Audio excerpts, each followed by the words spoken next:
It's been almost 176 years since the United States ended its war and the invasion of Mexican territory. The Mexican government surrendered after 2 years of bloody war and ended after the Treaty of Guadalupe Hidalgo was signed, which put an end to the brutal war that had Mexico cede more than half its territory to its neighbor across the north. The 1848 agreement is why places like Utah, New Mexico, California, Nevada, Colorado, Arizona, and some areas in Oklahoma, Wyoming, and Kansas, which were formerly Mexican territory, became parts of the United States. The 2-year bloody war left a mark in the history of Mexico and the United States. Although Mexico suffered more casualties in the land tussle, the United States was not fully without issue. In fact, many of the native tribes were affected, especially Native Americans in the Southwest. In today's episode of Native Journal, we discuss the impact of the Mexican-American War on Native communities in the Southwest. As you watch this video, remember to hit the like button, subscribe to the channel, and turn on the notification bell. Thanks for joining us. Firstly, let's talk briefly about the Mexican-American War. This year, 2024, marks 176 years since the Treaty of Guadalupe Hidalgo was signed, bringing an end to the bloody war and invasion that the United States had waged against Mexico. In the U.S., that war is barely noticeable, even though it came to characterize the country's cutting-edge southern line alongside the Gadsden Acquisition of 1854. The 1848 agreement effectively ceded over half of Mexico's national territory to its northern neighbor and brought an end to a war that lasted 2 years. Through the treaty, the U.S. procured quite a bit of what is currently California, Nevada, Utah, New Mexico, Arizona, and Colorado, as well as parts of Oklahoma, Kansas, and Wyoming. The Treaty of Guadalupe Hidalgo, which brought an end to the Mexican-American conflict from 1846 to 1848, was endorsed on February 2, 1848, at Guadalupe Hidalgo, a city north of the capital where the Mexican government had escaped with the development of US powers. By its terms, Mexico surrendered 55% of its territory, including the present-day states of California, Nevada, Utah, New Mexico, the vast majority of Arizona and Colorado, and portions of Oklahoma, Kansas, and Wyoming. In addition, Mexico gave up all of its claims to Texas and recognized the Rio Grande as its southern border with the United States. In September 1847, after its army was defeated in Mexico City, its capital fell, the Mexican government gave in to the United States and began negotiations to end the war. The Harmony talks were haggled by Nicholas Trist, boss assistant of the State Division, who had gone with General Winfield Scott as a negotiator and President Polk's delegate. Trist and General Scott, after 2 fruitless endeavors to arrange a settlement with St. Nick Anna,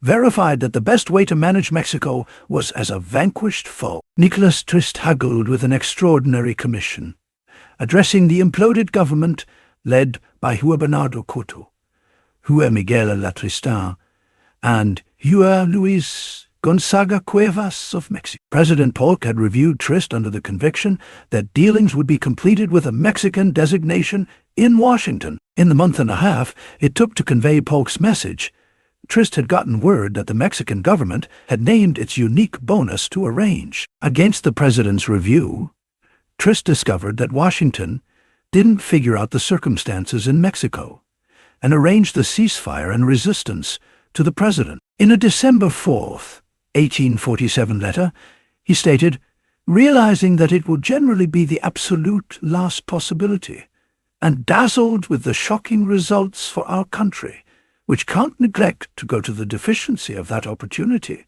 I chose today, around early afternoon, to endeavor to make a settlement. The decision is entirely mine. Overlooking the president's review order with the full information that his disobedience would cost him his vocation, Trist decided to stick to his own standards and arrange a settlement infringing upon his directions. His stand made him momentarily an exceptionally dubious figure in the U.S. Upper California and New Mexico were ceded by Mexico to the United States in accordance with the terms of the treaty that Trist negotiated. This was known as the Mexican Cession, and it included parts of Utah, Nevada, and Colorado, as well as Arizona and New Mexico today. Mexico likewise surrendered all cases to Texas and perceived the Rio Grande as the southern limit of the U.S. The U.S. paid Mexico $15 million in light of the augmentation obtained by the limits of the U.S., and consented to pay American residents obligations owed to them by the Mexican government. Different arrangements included the security of property and social equality of Mexican nationals living inside the new limits of the U.S., the commitment of the U.S. to police its limits, and the mandatory assertion of future debates between the two nations. Trist sent a duplicate to Washington by the quickest means possible, compelling Polk to choose whether or not to disavow the profoundly good workmanship of his ruined subordinate. Polk made the decision to submit the treaty to the Senate, at the point when the Senate hesitantly confirmed the settlement by a vote of 34 to 14, ensuring the insurance of Mexican land awards. Following the sanction, U.S. troops were taken out of the Mexican capital. The U.S. government appointed Commissioner Colonel John Weller, Surveyor Andrew Gray, and General Pedro Conde and Senior to carry out the treaty. José Ylarigui was delegated by the Mexicans to study and define the limit. An ensuing settlement, the Gadsden Bay of December 30th, 1853, modified the line from the underlying one by adding 47 more limit markers to the first 6. Of the 53 markers, the larger part were impolite heaps of stones. A couple were of solid people with legitimate engraving. As time went on, it became hard to decide the specific area of the markers, with the two nations guaranteeing the firsts had been moved or annihilated. In the 1880s, the two nations reached a convention to resolve the issue, and a survey proved that the boundary needed to be delineated. The Global Limit Commission was made to move the landmarks and imprint the limit line. A survey photographer was hired by the United States commissioners to capture various perspectives of each monument the United States section found and erected. The Mexican-American War came to an end when the Treaty of Guadalupe Hidalgo was signed on February 2, 1848. Notwithstanding, as the firearms fell quiet and the men got back, another conflict was blending, one that keeps on molding the course of this country right up to the present day. Although Ulysses S. Grant argued that the Mexican-American War was a wicked war, rooted in imperialism and the expansion of slavery, and that the Civil War was God's punishment for it, many Americans supported the Mexican-American War because they saw it as the fulfillment of manifest destiny, the assurance that sea to shining sea would be covered by the United States. While inevitable success remains a center of U.S. public personality, during the 1840s, it energized a huge number of philosophical discussions over this possible new domain, explicitly on the off chance that the region ought to be free or subjugate. The Louisiana Purchase caused a significant emergency regarding the association of new states, which Congress at last settled with the Missouri Split, perhaps the greatest split in history. It means quite a bit to take note that the discussions in 1820 were to a great extent split among partisan loyalties. For example, leftists versus Whigs. In any case, the Mexican-American conflict resumed past injuries and sent the U.S. into another authoritative emergency. Indeed, even before the conflict was won and the region had been surrendered, Congress was, at that point, examining how to sort out any potential new area acquired as restitution from Mexico. One of the most significant recommendations was the Wilmot Stipulation, which Agent David Wilmot of Pennsylvania proposed in 1846, 2 years before the conflict finished. Under this stipulation, any region acquired by battle with Mexico ought to be free and hence held solely for whites. Wilmot was a free soiler, which implied that he would rather not nullify bondage in the spots where it right now exists, but instead forestall its development to new domains. However, Wilmot was also a Northern Democrat, and the majority of Democrats, even though they did not own slaves, were in favor of and protected slavery. The slave power conspiracy was a conspiracy theory that many Northern Whigs held. According to this theory, even though slave owners were a minority group, the slave power ruled the country's political system through a coalition with dough-faced Democrats, Northern Democrats who supported and protected slavery. While the Wilmot Stipulation flopped in the Senate, it passed in the House of Delegates as a result of an alliance between Northern leftists and Northern Whigs, and delineated the primary shift from party coalitions to sectional collusion. Resentment over the Wilmot Stipulation joined Southerners against Northern dangers in their most significant organization, bondage. The political landscape of the antebellum era was forever altered by this vote. The disappointment of the Wilmot Stipulation just put off the issue of servitude for such a long time. Mexico gave over 525,000 square miles of territory to the United States in the Treaty of Guadalupe in exchange for $15 and the assumption of Mexican debts to Americans, reviving the issue of slavery. To advance party reliability without exasperating sectional pressures, the Whigs did exclude explicit goals of servitude in their authority stage for the appointment of 1848. The leftists ran on a famous power, which is the possibility that the situation with a domain is not entirely settled by individuals living in that region. Famous power is neither unequivocally favorable to subjugation nor abolitionist subjection. Nonetheless, it invalidates the Missouri Split. None of the parties took a firm position on bondage in the 1848 political decision. Be that as it may, the Free Soilers made the political decision about subjugation. Thus, the Whigs and the Liberals created crusade materials to be sectionally appropriated, which featured their competitors' help and resistance to servitude separate. The different mission materials in this political race uncover the developing sectional gap in pre-war America. Zachary Taylor, a slave-owning Whig and hero of the Mexican-American War, was elected president in 1848 and served for 2 years before passing away of natural causes in office. This was despite the growing sectionalism. Taylor was able to be elected in 1848 thanks to the Mexican-American War, which elevated him to a position of fame. After his political race, Taylor vowed not to mediate with Congress' choice for the Association of the Mexican Cession. Numerous Southerners felt deceived by Taylor, a slave owner from Louisiana, as they compared his situation with that of a free soil. In this season of uplifted sectional strains, that's what Southerners trusted if one didn't effectively safeguard subjection and its extension. One upheld cancellation. The California Gold Rush began in 1849 as a direct result of the Mexican Cession. This caused a huge frenzy to organize and include California in the Union. The Missouri Compromise expressed that any area north of the 36° 30' equal would be free.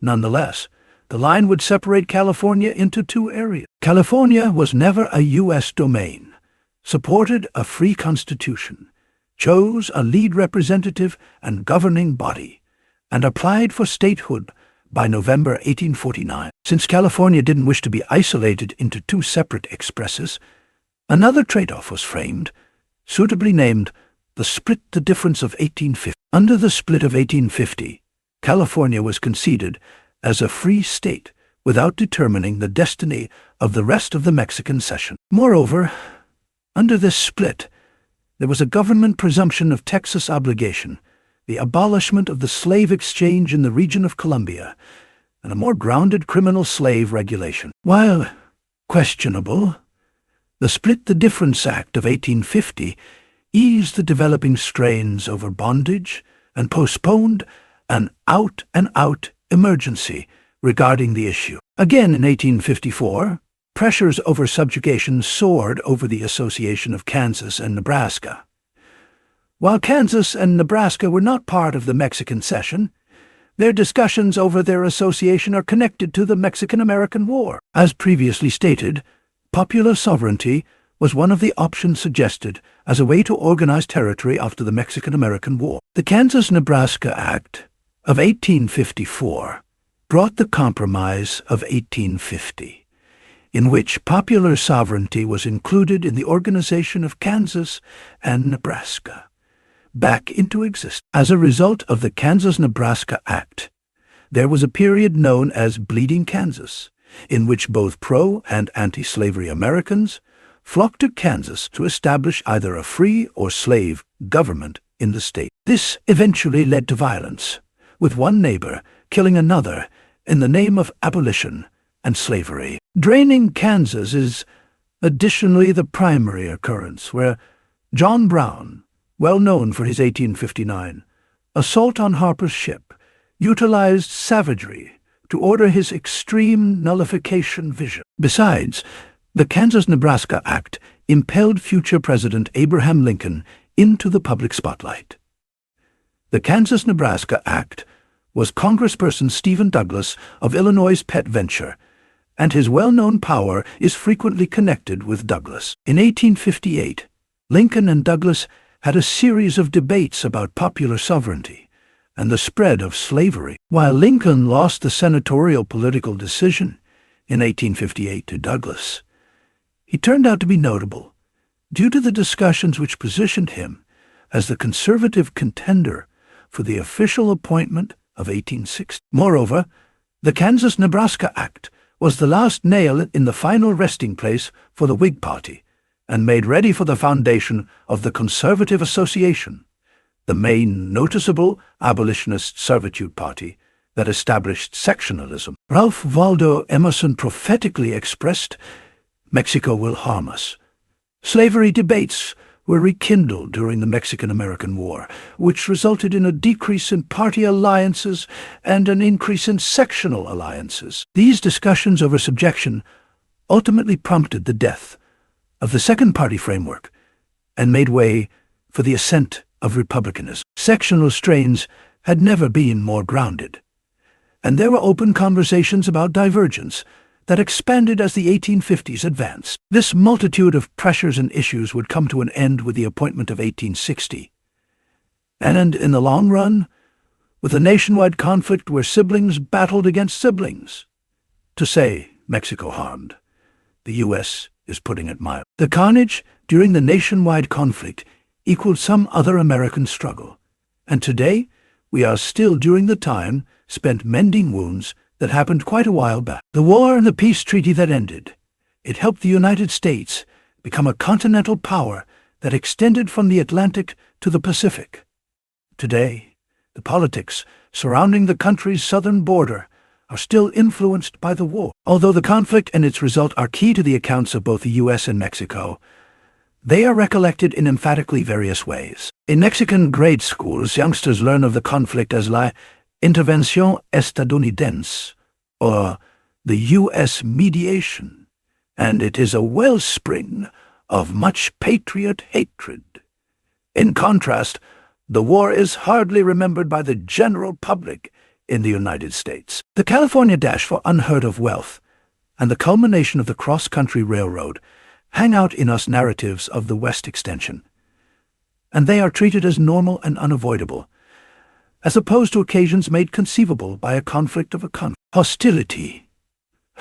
Regardless of the meaningful contrasts in the manner in which the two nations recollect the arrangement, these public stories are both outlined in enthusiastic terms, whether as survivors of an unfair conflict or inheritors of inevitable success. As individuals in the U.S. keep on discussing how to show its set of experiences, it is extremely important that we move past these patriot accounts and, on second thought, think about the war and treaty according to the point of view of the first occupants of this territory. When we look at the settlement from a native viewpoint, we see striking equals between the two fighting nations. Both wanted to seize native lands, held racist views of native people, and were willing to use the law and genocidal violence to accomplish their goal. In 1848, the U.S. and Mexico were somewhat youthful countries, achieving their autonomy in 1776 and 1821, respectively. Also, despite their authoritative way of talking, neither country completely broke with the rationale of the frontier powers from which they were born. The two countries acquired philosophies of a racial progressive system and matchless quality, a craving for local land, and the act of property subjection. The two state-run administrations battled because of the ingenuity of strong native countries to force their standard on the grounds and individuals of what is presently the U.S. Southwestern Territory of California. The land the U.S. procured through the deal had been essential for pioneering New Spain and afterward Mexico in 1821. The Spanish and resulting Mexican states battled to control what comprised the northernmost outskirts of their domain. The incomparable Pueblo Revolt of 1600 is only one illustration of vievenative difficulties in pioneering ruling. Upon gaining autonomy, the new Mexican government trumpeted conservative goals of freedom and balance. Yet these were regularly betrayed. Local people groups aggregate land privileges for the sake of private property, and keeping in mind that specialists logically gave proper respect to the old Aztec progress, they advanced arrangements of absorption and the education of Spanish to the disservice of Native Americans. Even though federal officials had formal authority over the land, powerful Native American tribes like the Kiowa, Pueblo, Apache, Comanche, Yaqui, and Diné continued to run their affairs, benefiting from their distance from Mexico City and the legacy of the Spanish República de Indios system, a colonial policy that allowed for some forms of indigenous self-governance. While the new government officially moved to abolish subjugation in 1829, the training endured, especially in the northern peripheries, entangling both African-dropped and local groups. The natives confronted provincial infringement from the south, yet additionally from the east. Comanche and other Native American lands were invaded by the movement for Texas independence in the middle of the 1830s. This was a settler project that wanted to keep slavery and increase American power.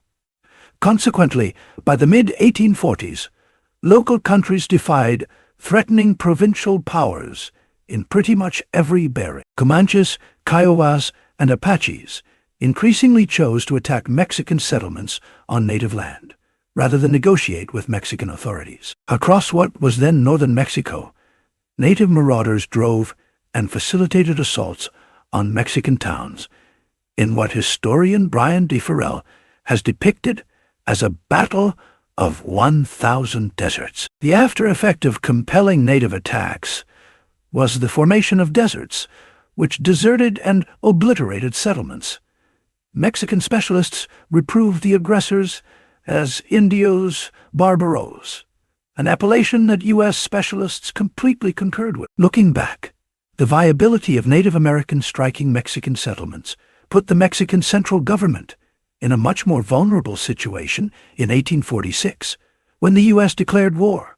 Regardless, the U.S. mediation was surprisingly lengthy. After advancing far into Mexican territory, bombing civilian areas in the port city of Veracruz, and occupying Mexico City, the United States was able to declare victory. With the signing of the deal, these native ag grounds turned out to be officially essential for the U.S. region.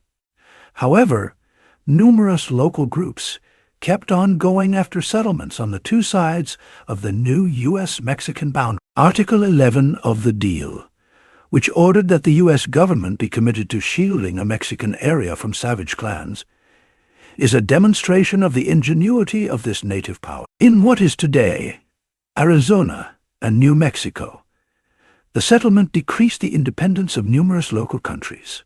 Maurice Crandall, a Yavapai Apache historian, noted that The United States had never considered Indians as citizens in 1848. Native Americans fought for U.S. citizenship or other forms of legally protected status in order to maintain local control under this new colonial administration. The natives had an undecided perspective on citizenship and appointive legislative issues. Some pushed for citizenship as a technique of local area strengthening. Others shunned it as one more type of oppression into a pilgrim project. In California, the established show immediately moved to deny local individuals the option to cast a ballot. What's more, during the Gold Rush, Native American groups experienced degrees of state-endorsed pioneer brutality that moved toward destruction. Although the Guadalupe Hidalgo Treaty provided assurances to former Mexican residents now residing in the U.S., Native and others struggled for years to have their property rights and languages recognized. California authorized charges on unfamiliar excavators, which designated Spanish-talking occupants, and local people groups progressively wound up denied freedoms to land, citizenship, and schooling in the new U.S. domains. Although the two young nations were not the same, they both used racist, anti-indigenous colonial tactics. In this context, the indigenous people resisted two conflicting colonial agendas, both aiming at best for their forced integration into these nations, and, at worst, for their elimination. For quite a long time, and on whichever side of the U.S.-Mexico line they found themselves, local people groups have savagely and imaginatively safeguarded their networks and grounds. That insubordination proceeds. Today, as we think about the tradition of the 1848 settlement and the public boundaries it created, we would do well to consider from what vantage point we portray this set of experiences and its significance. On the off-charts that we move past public stories and focus on the narratives of Native individuals, these occasions look altogether different. How we recollect this set of experiences is similarly significant as what we recall. Patriotic points of view make it difficult to envision a world without borders and the prejudice and imbalance that they propagate. Thanks for watching. If you find this video interesting and informative, give it a thumbs up and subscribe for more Greek content like this. See you in our next video.